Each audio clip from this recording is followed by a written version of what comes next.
Principal of superposition के case को आगे बढ़ाते हुए ये नया सवाल है हमारे पास, में कुछ नई चीज़ ऐड हुई है, इक्विलिब्रियम की कंडीशन भी लगानी है। ठीक है, मतलब प्रीवियस क्वेश्चन जो हम लोगों ने किया था उसमें प्योर प्रिंसिपल ऑफ सुपरपोजिशन ही लगा था। इस केस में उसके थोड़ा सा आगे हम लोग बढ़ेंगे।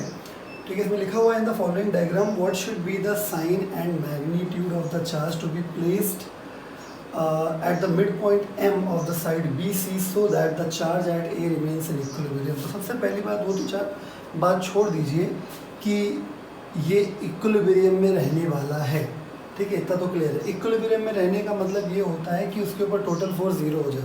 अगर आपने प्रीवियस लेक्चर्स देखे हैं तो आपको पता होगा कि मैंने बताया था कि अगर कभी भी शब्द इक्विलिब्रियम में आता है तो इसका मतलब ये है कि उसके ऊपर टोटल फोर्स जीरो हो जाना चाहिए, राइट।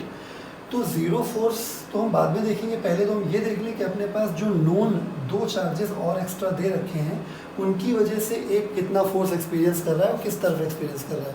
उसके बाद हम देख पाएंगे कि यहाँ पे किस साइन का चार्ज रखना चाहिए और कितना रखना चाहिए कि यहाँ पे टोटल फोर्स ज़ीरो हम कर पाएँ। क्लियर है, यानी पहला काम है कि हम लोग ये जानें कि इसके और इसकी वजह से यहाँ पे जो फोर्स आएगा वो कितना आएगा और किस डायरेक्शन में आएगा।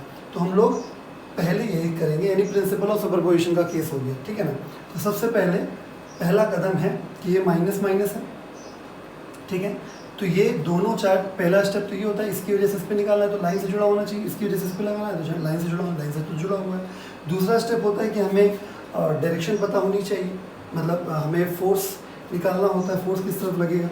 तो ऑब्वियसली ये माइनस है, ये प्लस है, अपनी तरफ खींचेगा तो ये हो जाएगा फोर्स ऑफ बी, ये बी का फोर्स हो गया। ये भी माइनस है, ये प्लस है, ये भी इसको अपनी तरफ खींच लेगा, ये हो गया फोर्स ऑफ सी।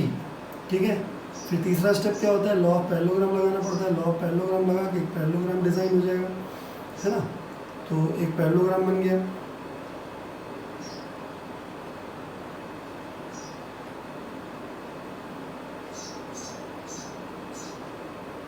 ठीक है, पैरेललोग्राम बन गया तो इसको हम क्या बोल देंगे, एफ बी और सी का रिजल्टेंट एफ बी सी। चलो ठीक है, थीटा कितना डिसाइड हो गया यहाँ पे, theta is equal to 60 degree. क्यों? क्योंकि साइड 20 20 20 है, इन इक्विलैटरल ट्रायंगल है, ये सारे एंगल 60 हो गए। तो यहाँ पे 60 डिग्री एंगल है वो इन दोनों साइड्स के बीच का हो गया, इन दोनों फोर्स के बीच का हो गया और थीटा 60 डिसाइड हो गया। तो मैंने इसके बाद का स्टेप क्या बताया था कि आपको कूलॉम्स लॉ से जो फोर्सेस हैं उनकी वैल्यू निकालनी, तब जाके आप ये प्रिंसिपल ऑफ सुपरपोजिशन का फॉर्मूला लगा पाते हैं। तो बाय कूलॉम्स लॉ यहाँ भी वही बात क्लियर है कि एफ बी और एफ सी आपस में बराबर होंगे। क्यों बराबर होंगे? क्योंकि एफ बी जो फोर्स है वो 2 और 3 के बीच का है और एफ सी भी 2 और 3 के बीच का है, बीच का डिस्टेंस भी सेम है, बीच का मीडियम भी सेम है, यानी फोर्स बराबर रहेगा।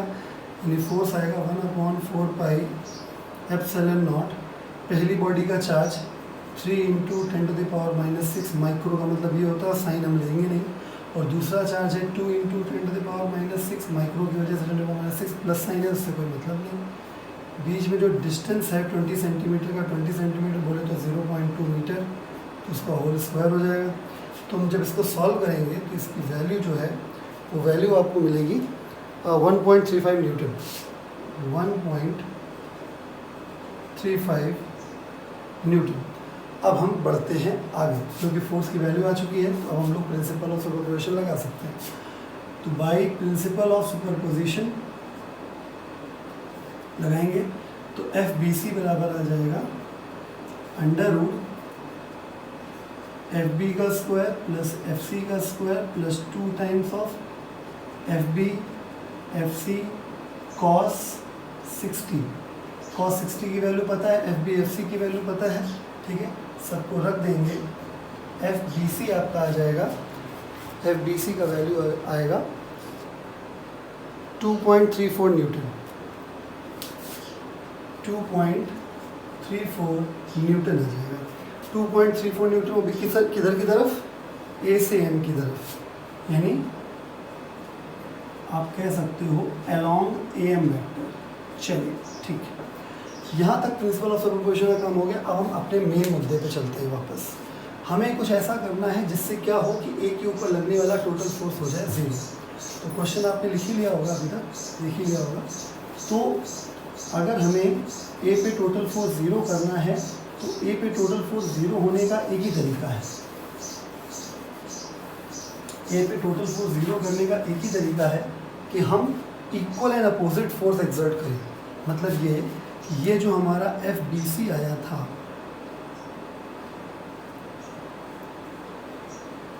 इसके जस्ट अपोजिट डायरेक्शन में इतना ही फोर्स हमको मिल जाए। ठीक है, किसकी वजह से? M की वजह से, यानी फोर्स ऑफ M। ठीक है, M का फोर्स उतना ही मिल जाए जितना ये और ये है, तो फिर वो दोनों इक्वल और अपोजिट होके एक दूसरे को कैंसिल कर पाएंगे। यानी कि कंडीशन ये है कि अगर A पर लगने वाला फोर्स 0 करना है, अगर A पर लगने वाला फोर्स 0 करना है तो M पर रखा हुआ चार्ज, सपोज कैपिटल Q, कैसा होना चाहिए? प्लस का होना चाहिए। क्यों? क्योंकि जब तक ये प्लस का नहीं होगा, ये प्लस इस प्लस को ऊपर की तरफ रिपेल नहीं कर पाएगा। यानी अगर मुझे M वाला फोर्स ऊपर की तरफ चाहिए तो मुझे इसे रिपेल करवाना पड़ेगा। समझ रहे हैं? मतलब ये चार्ज इस चार्ज को ऐसे धक्का मारे। ठीक है, तो ऐसे धक्का मारना मतलब अवे पुश करना। अवे तभी पुश किया जाता है जब रिपल्शन होता है, और रिपल्शन होने के लिए चार्ज सिमिलर होने चाहिए। तो पहला आंसर आ गया कि M पर रखा हुआ चार्ज पॉजिटिव होगा। ठीक है, दूसरी चीज़, अब ये F ये Q होगा कितना, तो साफ साफ पता चल रहा है कि ये फोर्स और ये फोर्स बराबर करना पड़ेगा, तो आंसर आ जाएगा। सबसे पहले हम लोग निकालते हैं FM बाई कूलॉम्स लॉ।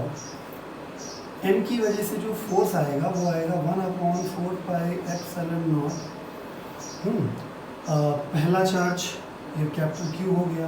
अब देखिए ये माइक्रो में है तो ये भी आपको Q माइक्रो कूलम्स मानना था। ठीक है, तो Q इंटू 10⁻⁻6 लेना पड़ेगा। और दूसरा चार्ज जो है वो ये 2 इंटू 10⁻⁻6, 2 इंटू 10⁻⁻6। अब M और A के बीच का जो डिस्टेंस होगा वो L√3/2 होगा। ठीक है, L√3/2, क्योंकि मीडियन का काम करेगा। मीडियन का फॉर्मूला होता है L√3/2, और L यहाँ पे कितना है? 0.2। ठीक है, 0.2, और ये उसका होल स्क्वायर 1/4 इस तरीके से ये आपका FM आ गया। ठीक है, तो मैं शॉर्ट में लिख देता हूँ FM = 1/4 पाई एप्सिलॉन नॉट, जिसकी वैल्यू 9 × 10⁹ होती है।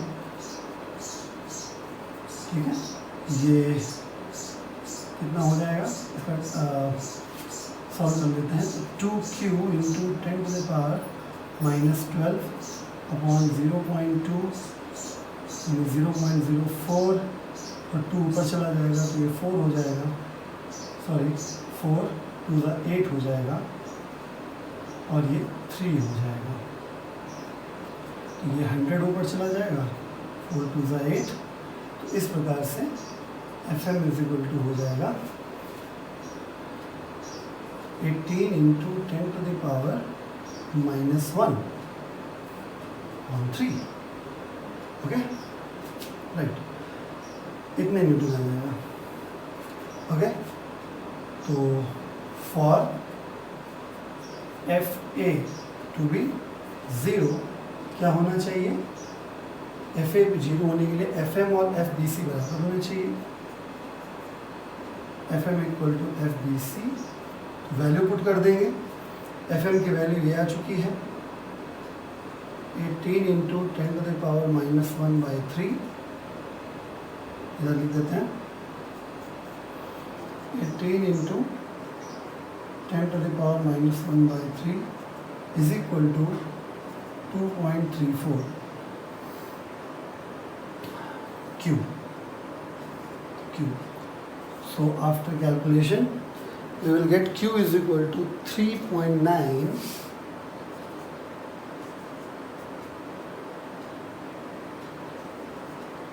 into 10⁻⁻6 coulombs।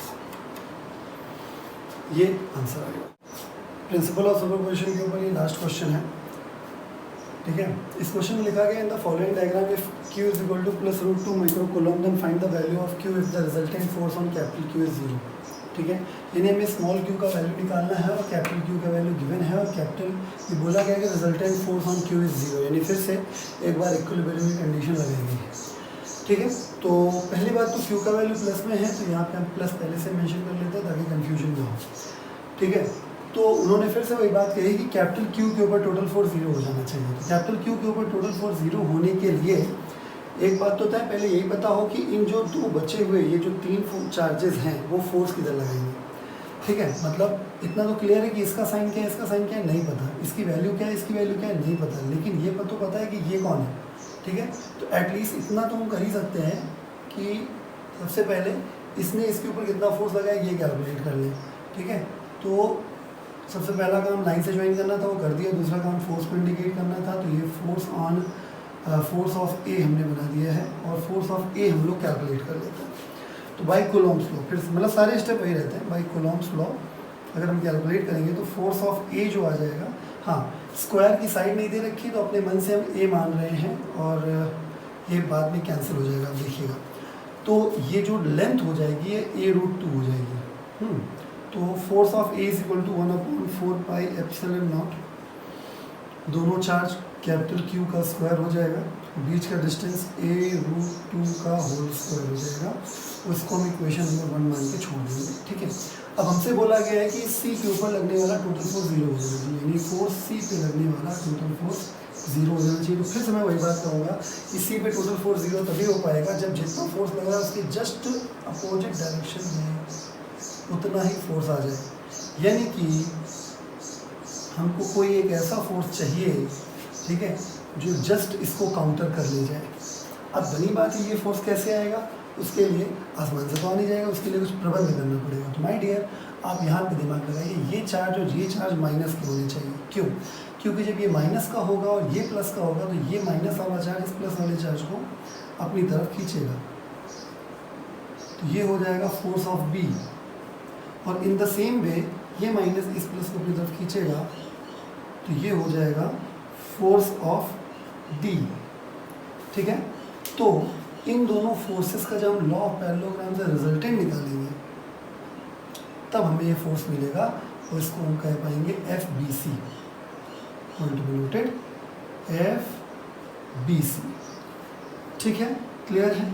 यानी FBC और FA जब एक दूसरे को बराबर कैंसिल कर देंगे तब जाके यहाँ पे फोर्स 0 हो पाएगा। यानी सबसे पहले इम्पोर्टेंट हो गया है अब कि FB FD निकाल लिया जाए।